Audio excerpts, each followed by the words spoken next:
कहानी का शीर्षक है सुनिश्चित भविष्य। कुछ दिनों से सेठ गिरधारी लाल जी चिंतित से थे। उनकी समझ में नहीं आ रहा था कि वह क्या करे। रात को सोने से पहले उनकी पत्नी शीला ने पूछा, क्या बात है? मैं देख रही हूँ कि आप कुछ दिनों से चिंतित हैं।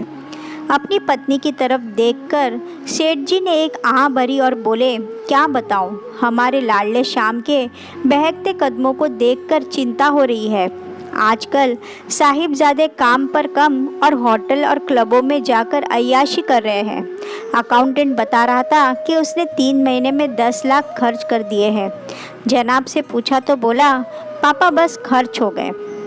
जब मैंने पूछा कि बेटा कहाँ खर्च हो गए, तो और कुछ नहीं बोला, बस खर्च हो गए कहकर टाल दिया। हाँ, मैं भी कुछ दिनों से देख रही हूँ। एक दिन उसकी और बहू में आपस में कई दिनों से बहस हो रही थी। एक दिन मैंने सुना था कि बहू शाम से कह रही थी, आज फिर शराब पीकर आए हो। यह तो चिंता की बात है। पता नहीं हमारा बूढ़ा शरीर कब तक साथ दे। अगर शाम यूं ही बहकता रहा तो मेरे जाने के बाद तुम्हारा बहू और बच्चों और कारोबार का क्या होगा? गिरधारी लाल ने कहा। सेठ गिरधारी लाल शहर के जाने माने उद्योगपति है। श्याम उनका इकलौता बेटा है। 5 साल पहले उन्होंने अपने बचपन के मित्र राधे की बेटी माला के साथ धूमधाम से श्याम की शादी कर दी थी। उन दोनों के 2 बच्चे हैं, 3 साल का बेटा विजय और 1 साल की बेटी रीटा।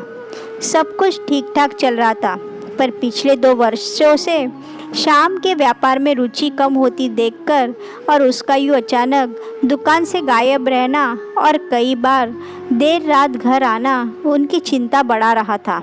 उन्होंने जब सुना कि श्याम के बहकते कदम होटल और क्लब की तरफ जा रहे हैं तो उनको चिंता सताने लगी। उनको यह चिंता सता रही थी कि उनके इतने बड़े कारोबार को यूँ बेटा मिट्टी में न मिला दे, और फिर बहू और बच्चों का क्या होगा। आप एक बार अपने वकील मित्र राजन से राय करो, देखो वो क्या कहता है, पत्नी ने सुझाया। हाँ, यह ठीक रहेगा, मैं कल ही राजन से मिलता हूँ कहकर सेठ जी करवट लेकर सो गए। अगले दिन वह राजन से मिले। उन्हें अपनी चिंता के विषय में बताया तो राजन बोला, तुम नाहक ही घबरा रहे हो। श्याम समझदार है। हाँ, उसके कदम अगर बहक गए हैं तो वह वापस आ जाएंगे, यह मैं सुनिश्चित करूँगा। और रही बात भाभी बहू और बच्चों की, तो इसका हल मैंने सोच लिया है।